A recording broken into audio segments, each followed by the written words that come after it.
kenapa sih yang di dunia itu terlalu diistimewakan gitu? Mengistimewakan yang hilang itu nggak ada kerjaan. Mengagungkan yang hancur, yang sifatnya fana, rasanya biasa. Apa yang mau dibanggakan sih? Dan yang paling menarik tuh begini, ketika meninggal, gelarnya pengen sama dengan yang dianggap ringan atau rendah status sosialnya itu. Boleh nggak mendapatkan semua Quran, tapi anak saya mesti ada yang jadi ahli Quran. Cara berpikirnya siapa yang akan menjadi kebanggaan di akhirat nanti? Di dunia itu semu dunia itu. Jadi sementara aja, nggak pasti sifatnya. Perbedaan status sosial itu hanya istilah-istilah yang disematkan manusia saja. Ini kaya, ini miskin, ya kan? Yang ini punya jabatan, yang ini biasa-biasa. Itu istilah manusia. Toh pada akhirnya semua kembali ke tempat yang serupa. Dan menariknya begini, yang kaya, yang punya jabatan, tetap di akhir hidupnya pengen punya gelar yang sama dengan yang miskin. Atau dengan yang disebut miskin. Maaf, kalau ada orang disebut miskin, meninggal, di papan nisannya ditulis apa? Di papan nisannya ditulis apa? Almarhum. Yang kaya juga kan pengen sama disebut almarhum. Iya kan? Tuh. Jadi nggak ada bedanya setelah berpulang itu. Perbedaan itu hanya di amal saja. Itu poinnya. Maka kalau ada yang mengharapkan orang tua, cita-cita membanggakan anak di dunia, boleh-boleh saja. Tapi patut diingat, itu sementara. Anda kira yang jago fisika itu anak Anda saja yang beriman. Yang belum beriman pun bisa. Ya. Jadi perlombaannya itu rata semua. Dan gak ada yang istimewa. Kadang-kadang bingung ya, kenapa sih yang di dunia itu terlalu diistimewakan gitu? Mengistimewakan yang hilang itu gak ada kerjaan. Mengagungkan yang hancur, yang sifatnya fana, rasanya biasa. Apa yang mau dibanggakan sih? Dan yang paling menarik tuh begini, ketika meninggal, gelarnya pengen sama dengan yang dianggap ringan atau rendah status sosialnya itu. Tadi kalau orang miskin meninggal, gelarnya apa? Ternyata yang kaya pun pengen sama almarhum juga. Kalau rakyat yang meninggal, di papan nisannya ditulis apa? Almarhum. Ternyata pejabat juga pengen begitu, sama juga. Saya belum pernah dengar, nanti kalau saya meninggal, tulis gelarnya Almaun ya. Gak ada. Tetap almarhum juga. Jelas ya? Nah, maka yang difikirkan itu perlombaan yang sejati itu begini. Perlombaan yang sejati itu adalah perlombaan untuk kehidupan yang abadi, yang gak fana lagi. Jadi kalau pada saat itu unggul selamanya, karena nggak ada kematian lagi setelah itu. Itu yang dimaksudkan hadis Nabi, kalaulah ada dunia ini punya nilai walaupun itu hanya bagian dari satu sayap nyamuk saja, ya, tentu tidak akan pernah Allah memberikan itu semua kepada orang-orang yang ingkar kepadanya. Ya. Karena kalau diberikan nggak adil di situ. Karena itu sifatnya fana, ujian saja, pada akhirnya kembali. Nah, Abbas itu mampu membaca itu. Ini kehidupan sejak di zaman jahiliyah loh. Awas ya. Jadi risalah Islam itu membimbing pengikutnya, umatnya untuk berpikir lebih cerdas, ini visioner. Makanya jadi muslim itu mesti cerdas.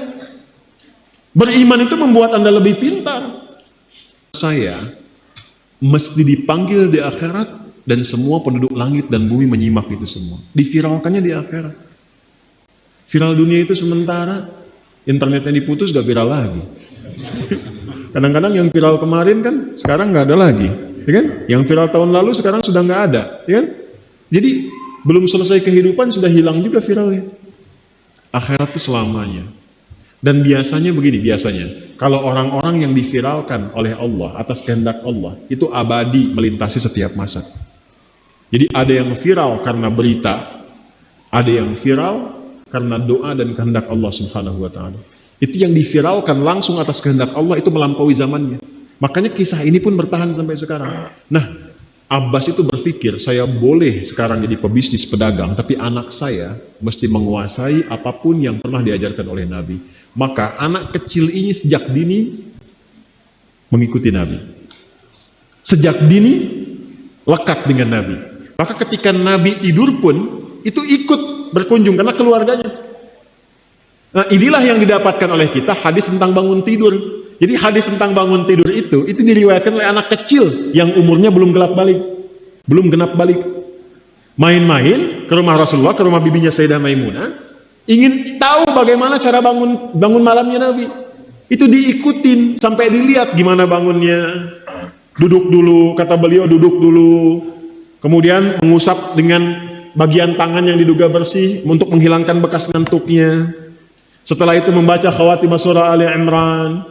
Kemudian thumma dhahaba ila syanin mu'allaq, ke tempat tertutup, fatawadda, itu kan? Nah, itu ada semua rangkaiannya, itu ditemukan nanti di hadis riwayat Abu Daud, di Sunan Abu Daud. Nomor hadis 1367. Itu hadis tentang bangun tidur, ya, cara bangun tidur sampai sholat malam. Masih ingat teman-teman kalau kita bermakmum begini? Dan ada imam satu dan sudah pasti satu imam, okay? Makmum berapa? Satu boleh? Boleh. Dua boleh? Tiga boleh? Empat boleh? Jadi imam berapa? Makmum? Empat. Laki-laki imam makmum? Imam, baik, bagus ya. Nah, dan imam kan laki-laki. Kalau perempuan imam untuk perempuan kan? Laki-laki untuk perempuan dan untuk laki-laki. Fokus ini. Kalau satu begini, satu laki-laki, kemudian di belakang laki-laki. Ini kan posisinya boleh sejajar kan? Ya kan? Yang imam ini, makmum ini kan? Tadinya di belakang, tarik begini sejajar. Ini yang meriwayatkan anak kecil yang belum balik itu. Itu riwayat Ibnu Abbas. Satu paket. Termasuk sholat, kemarin kan kita tarawih kan? Sholat malam. Yang dua rakaat itu kan? Ya, sholat malam yang sampai 11 itu, tambah khafifatain 2, itu riwayatnya ini. Yang sholat tahajud malam yang 11 rakaat tambah khafifatain 2, ini riwayatnya ini. Tutup dengan witir 1 rakaat. Itu anak kecil yang meriwayatkan.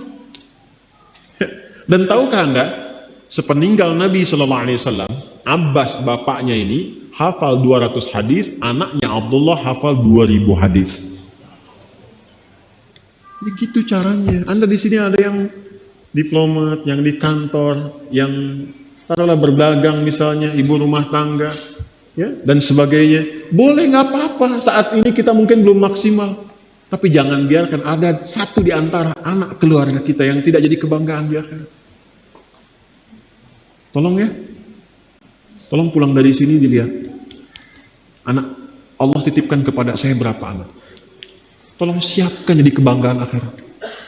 Satu aja jadi ahli Quran. Untuk pelita di rumah tuh, penghilang kesedihan, penghilang kegelisahan, mendatangkan semangat. Itu demi Allah saya katakan, gak ada yang paling indah kecuali saat ayah pulang ke rumah. Tiba kemudian dia melihat anaknya yang kecil sedang murajaah. Amma yatasaalun. Bahkan surat yang bapaknya sendiri belum hafal. Jangankan pulang ke rumah, Anda sedang mau rapat, dikirimi video anak Anda 3 tahun membaca surah Al-Ikhlas, itu hati tenang. Itulah Quran. Itulah Quran. Maka belajar dari Ibnu Abbas ini, apa yang terjadi ketika orang tua mampu memfasilitasi anaknya demikian, sekalipun orang tuanya tidak mencapai apa yang diraih oleh anak, tapi orang tua mewarisi setiap pahala yang dihasilkan dari anak itu. Karena itulah setiap hadis yang diriwayatkan oleh Abdullah kecil ini, Ibnu Abbas, maka semua doa tersambung bukan hanya untuk beliau, tapi juga untuk keluarganya, untuk orang tuanya.